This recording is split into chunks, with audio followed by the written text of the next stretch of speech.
Hello everyone, welcome to the channel E office vlog. आज की इस वीडियो में हम देखेंगे कि अगर आपने 50 लाख से ज़्यादा की प्रॉपर्टी ली है तो उस पर 1% टीडीएस काटना होता है। वो टीडीएस हम कैसे काट सकते हैं।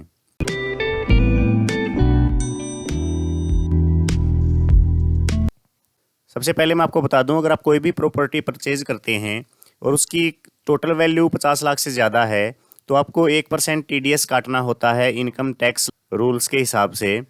अगर आपके साथ उस प्रॉपर्टी में कोई को ओनर है तो आपको टीडीएस फिर भी 1% ही काटना है, लेकिन आधा आधा काटना है। मीन्स एक पर्सन की आईडी से 0.5% और दूसरे पर्सन की आईडी से भी 0.5%।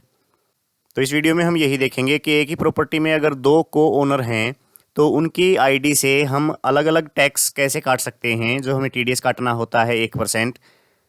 सबसे पहले तो आप अपनी जो आईटीआर फाइल करते हैं उसी आईडी को इनकम टैक्स के पोर्टल पर लॉगिन करें। प्रॉपर्टी परचेज करने के लिए जो टीडीएस काटना होता है उसके लिए आपको फॉर्म 26 क्यूबी फिल करना पड़ता है। फॉर्म 26 क्यूबी फिल करने के लिए आप ई फाइल पे जाएं, उसके बाद ई पे टैक्स पे क्लिक करें। ई पे टैक्स पर आने के बाद न्यू पेमेंट पे क्लिक करें। अब यहाँ पर आपको सर्च करना है फॉर्म 26 क्यूबी। यहाँ पर आप देख भी सकते हैं TDS on sale of property. Form 26 QB select करने के बाद उसके बाद प्रोसीड पे क्लिक करें। यहाँ पर 4 स्टेप होते हैं, एक एक करके हमें सभी स्टेप कंप्लीट करने हैं।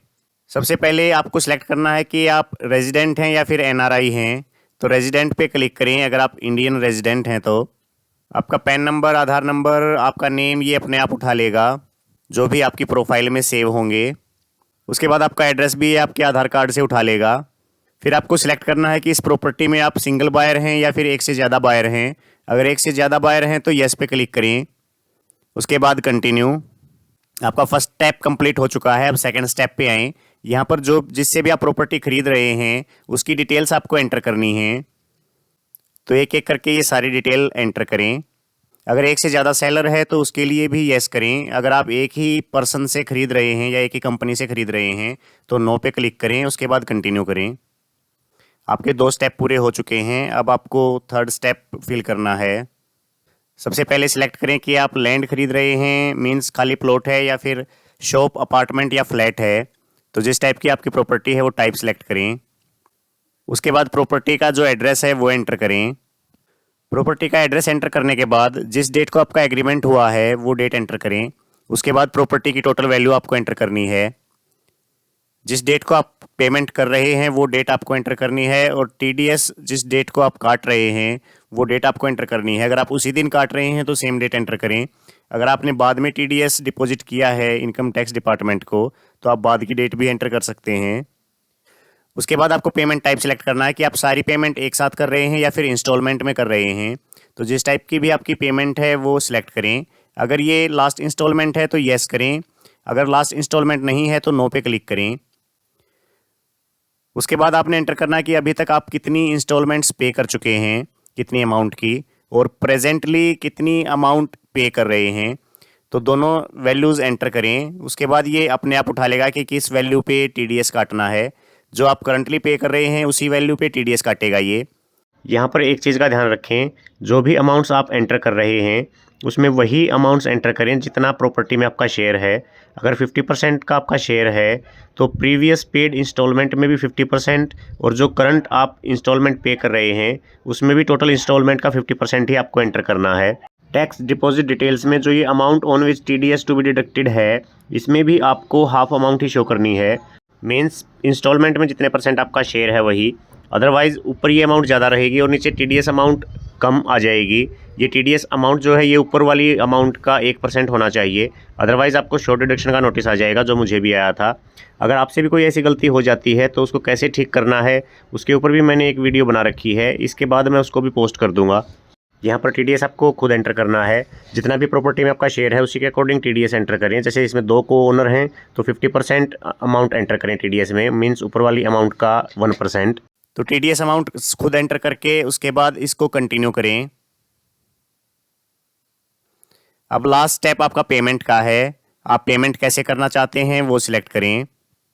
यहाँ पर ये पेमेंट के ऑप्शन हैं, नेट बैंकिंग, डेबिट कार्ड, पे एट बैंक काउंटर या फिर RTGS, आप UPI से भी पेमेंट कर सकते हैं। तो जिस टाइप से भी आप पेमेंट करना चाहते हैं वो पेमेंट मोड सिलेक्ट करें। अपने पेमेंट जिस टाइप से करना चाहते हैं वो सिलेक्ट करने के बाद कंटिन्यू करें। पेमेंट करने से पहले आपको प्रीव्यू दिखाएगा, ये जो भी डिटेल्स आपने अभी तक एंटर की हैं उनको आप दोबारा से रीचेक कर सकते हैं। अगर सारी डिटेल्स सही हैं तो पे नाउ पे क्लिक करें। आई एग्री पे क्लिक करके सबमिट टू बैंक पे क्लिक करें। अब जैसे मैंने SBI का बैंकिंग गेटवे सिलेक्ट किया था, यहाँ पर आप अगर नेट बैंकिंग यूज़ करना चाहते हैं तो 6 रुपये चार्ज लेगा ये, अदरवाइज़ UPI से अगर आप पेमेंट करेंगे तो कोई चार्ज नहीं है। तो जिस मोड से भी आप पेमेंट करना चाहते हैं वो सिलेक्ट कर सकते हैं। यहाँ से QR कोड सिलेक्ट करके कन्फर्म करें। QR कोड पे क्लिक करते ही आपको QR कोड दिखा देगा ये। अब आप UPI से पेमेंट कर सकते हैं। अपनी किसी भी UPI ऐप से इस QR कोड को स्कैन करें। पेमेंट होते ही कुछ टाइम के बाद आपको ये शो कर देगा कि पेमेंट सक्सेसफुल हो चुकी है। उसके बाद वापस से आपको ये E-फाइलिंग के पेज पर डाइवर्ट कर देगा। तो यहाँ से आपकी पेमेंट हो चुकी है। अब आप रिसिप्ट और स्टेटमेंट डाउनलोड कर सकते हैं।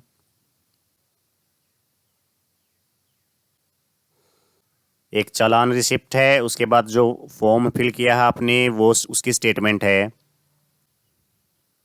तो ये 2 डॉक्यूमेंट यहाँ से डाउनलोड हो जाएंगे। इसके बाद आपको फॉर्म 16B ट्रेसिस की साइट से डाउनलोड करना होता है। वो फॉर्म 16B आपको सेलर को देना है जिससे कि वो अपना TDS क्लेम कर सके। सेम इसी तरीके से आपको पेमेंट जो आपका को ओनर है प्रॉपर्टी परचेज करने में, उसकी ID आपको लॉगिन करनी है और सेम इसी तरीके से सभी स्टेप्स फॉलो करके सेम हाफ अमाउंट उसकी ID से पे करनी है। दोनों की ID से जो भी TDS फॉर्म्स जनरेट होंगे वो आपको डाउनलोड कर लेने हैं। उसके बाद लगभग 1 हफ्ते के बाद आप ट्रेसिस की साइट से फॉर्म 16B डाउनलोड कर सकते हैं। फॉर्म 16B कैसे डाउनलोड किया जाता है उसकी वीडियो भी मैं इस वीडियो के बाद अपलोड कर दूंगा। तो ये तरीका था कि अगर आप कोई भी प्रॉपर्टी परचेज कर रहे हैं और उसकी वैल्यू 50 लाख रुपए से ज़्यादा है तो 1% आपको TDS काटना होता है। तो वो हम ऑनलाइन कैसे डिपॉजिट करवा सकते हैं। इसके अलावा भी अगर आपका और कोई क्वेश्चन है तो आप कमेंट करके पूछ सकते हैं या फिर ईमेल करें eofficevlog@gmail.com पर। अगर आप चैनल पर नए हैं तो चैनल को सब्सक्राइब ज़रूर करें। आज की वीडियो में बस इतना ही, फिर मिलते हैं नेक्स्ट वीडियो के साथ। तब तक के लिए जय हिंद।